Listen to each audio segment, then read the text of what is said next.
Hey, welcome back to Living in Minnesota. My name is Joe Carmack, and it's time for your Twin Cities real estate market update. Now, if it feels like it's been a minute since I did a market update, I was actually on a backpacking trip in Colorado, so I'll be making it up to you today. We're going to go straight into the system we use, and I'm going to give you a deep dive on both months so that you know exactly what to expect if you're thinking about making a move this year, the spring, next fall, or anytime in the next couple of years. All right, enough chit-chat. Let's get you into info sparks, and I'll start you off with the month supply of inventory, as I always do. This graph probably looks familiar, but a little couple of tips. Keep an eye on right here. You'll see what time frame I'm looking at, and then also if we're looking at the rolling 12-month average or if we're going to the month-to-month change. But we'll start you with that rolling 12-month average. August and September, no surprises there. So you can see the last several months. Basically this year we've been doing about 1 month increase for every 2 or 3 months, and we'll stay flat, and then it goes up. So that's exactly what we've seen.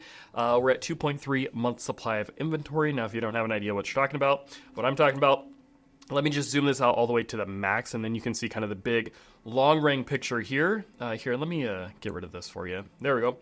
So if we're on this graph here, and you can see this is our 6-month supply of inventory, that would be a perfectly balanced market where it's equal, favorable for buyers and for sellers. And the lower we are in this graph, the more of a seller's market we're in. So you can see we've been a seller's market for quite some time. You know, if 4 to 6 is kind of that range, 2013 was the last time we were at 4 months supply of inventory. Well, technically over here we bumped to 4 months as well. We really bottomed out right after COVID. Things got crazy competitive and extremely seller favored, but we've been slowly coming back since then. So there really has been no market crash. Fortunately, a lot of people are over kind of that idea that the market has crashed or was crashing. In any case, we've definitely rebounded. And if you look to before COVID, we were at 2.3 months supply of inventory. And then this last couple of months, we've also been at 2.3. So in that sense, we've recovered from the craziness of the pandemic and the effects that had on the market. And then also a lot of what really forced those numbers down was more buyers staying into the market longer because of the really low interest rates that we had been seeing and loving, and buyers were taking a huge advantage of that. But as more buyers pushed into the market, fewer sellers were ready to sell again, as they do every 5, 7, 10 years. And so that swing is what caused us to go down here. Now, while we're on the topic of interest rates, I will point out I'm going to have a live stream with my preferred lender here coming up soon. So make sure you subscribe and hit the noties so that you can get notified whenever that comes, so that you don't miss that. So that'll be a live stream coming up here soon. So that's what's going on with month supply of inventory. So why don't we look at the sales prices next? Now, I'm still zoomed out, so you can kind of see how things had been trending. This was sort of the last big bubble that popped and dropped, and then we had been kind of careening up way too quickly for our sale prices. Now, if you're hearing in the news like, oh, new high score of highest prices we've ever had, well, that's actually kind of normal, because over the long haul home prices should be appreciating about 2, 3, 4%. I think about 4% is the target that they want this graph to be going up like you're seeing here. So seeing the number going up, constantly having higher prices is actually normal, and that's kind of good for the economy. We just don't like it to be going up as fast as it was. We were doing like double digits. You know, this was like 8, 9, 10, 12% some of these years. And so we'd love to have seen that flattened out. Now, this is the sort of shock that hit the system beginning of 2023. You can see we've essentially stayed flat through most of 2023. And then we had a little push up towards the end of last year, beginning of this year, through like May. And then we've kind of sat flat since May. So we're at about $375,000 since May. That still didn't change. Now, I suspect there's good argument that could be made for exactly like what happened at the end of last year, right? Rates were really high at like 8% last year, so people were just hitting pause. And so that's what flatlined our sale prices. And then when rates started to come down, a bunch of people said, okay, fine, I'm going to jump into the market. And they jumped on those like lower interest rates of 7.5% or 7%. So that was that initial push as the spring market hit, coupled with slightly lower interest rates. That helped catapult things a little bit. And then rates basically stayed flat more or less through most of this year. That's why we haven't seen a lot of that happening. However, I think we're also pretty primed to do the same thing again this year as we go into fourth quarter. Interest rates, as you've been hearing, have been coming down.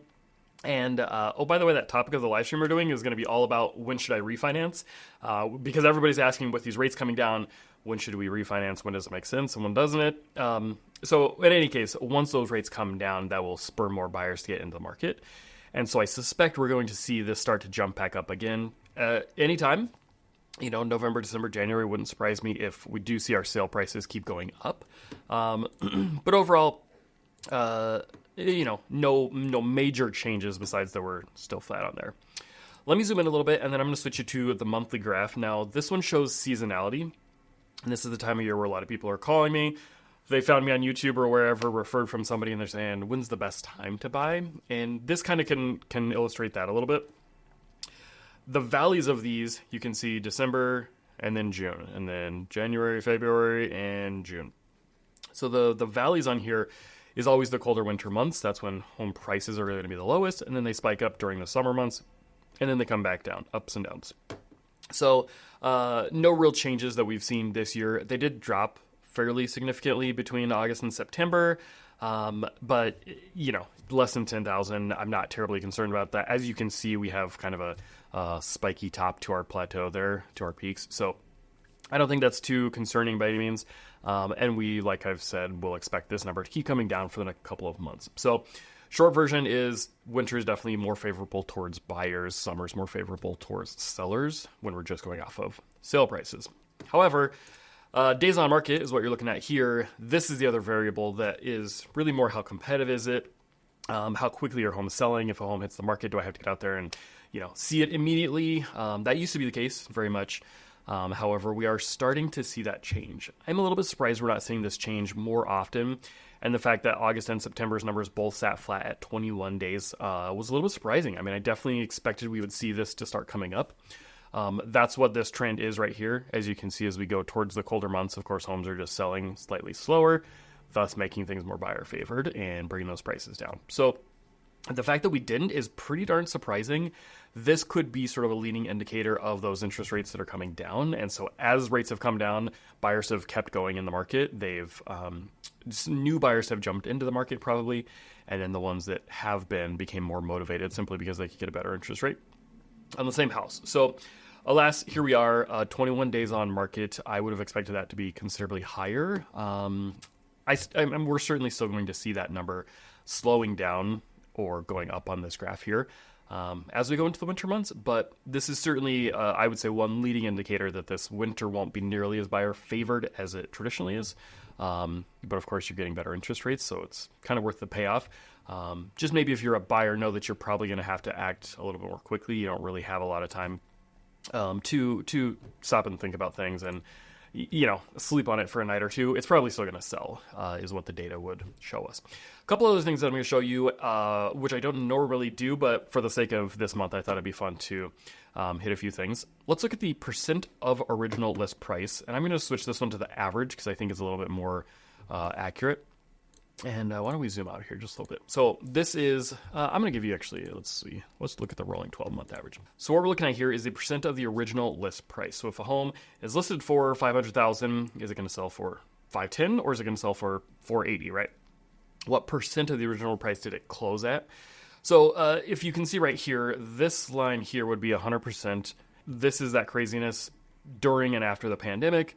Homes were selling for up to about 2% on average over the list price. Now, what this is really going to look like is the best homes that are staged well, that look great, and that are priced correctly are selling for way over, probably 4, 5, 6% over on average.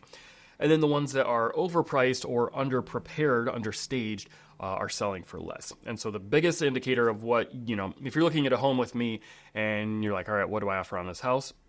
It's really going to come down to how long has the home been on the market and have they done any price reductions. So if it's been on the market for a while and they haven't done price reductions, it's going to be primed to get this number down 1, 2, 3, 4% perhaps. Or if it's brand new, fresh on the market, then you're not going to get the price down. So that's what the conditions look like. We were about 2% over during the pandemic, post-pandemic, and then right now we're at 1.3%.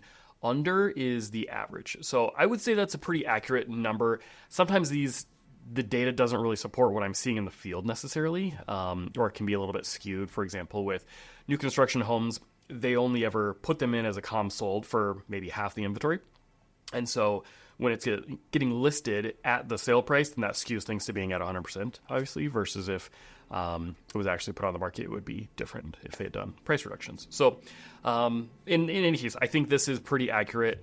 1 to 2% under list price is probably a pretty good average right now. We're certainly seeing the days on market going up, and so as those go up, we can negotiate a better deal for our clients. However, what I have seen a couple of times recently, and I don't know if it's just a fluke from the clients that I've worked with and the properties that we've been dealing with, but I've also seen sellers being really conservative and underpricing houses, which is incredibly frustrating if you're on the buy side, because then they've got a whole ton of different offers and then it sells for more, which can skew these numbers again, but it's really that they listed it low, so they just sold it back to where it should have been at. And so you got to be a little bit careful with that with sellers. This is the time of year that you want to be conservative with that sale price number. If we think your home's worth $500 to $510, you may just want to list it at $500. However, the properties, two of them that we've had recently, we thought it was worth $500 and they listed it like $475. So you don't want to go that far below. But in any case, as you're going into the winter months, sellers, you just need to be a little more conservative on your list price numbers. And then buyers are probably going to be able to negotiate some degree of a deal. However, if sellers start overpriced, it just won't sell, period. Another variable that buyers got to keep in mind, though, as we go into the winter months is the number of homes for sale. Now, we've been seeing this one. We were extremely low. We've been seeing it come up for a while. Let me go ahead and zoom out a little bit farther for you. As you can see there, the max that I can go back to 2005. This number is still incredibly low. And this is, of course, the rolling 12-month average. So let me pull it in, and I'm going to just give you like the last 5 years. So the quantity of homes for sale goes down in the winter months. So we should be at a plateau of some sort right here. As you see, if I can back up here, September, October is kind of when we're going to peak out there. So this being our September number, the quantity of homes for sale is definitely going to go down. So why is that going to be? Of course, it's sellers that put their home on the market, they sold, and then no sellers are putting their house on the market during the October, November, December months as many.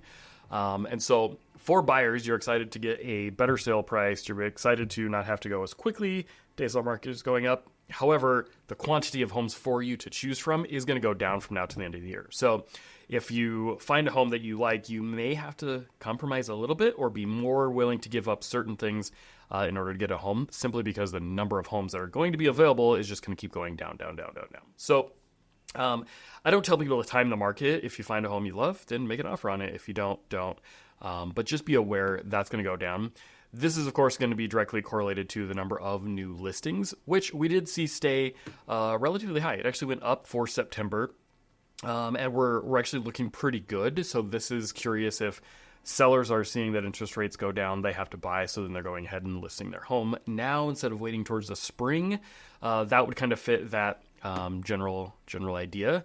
But overall, our September numbers were very good. We had more got listed this September than last year. As you can see, last year was at 5,700. This year was just over 6,000.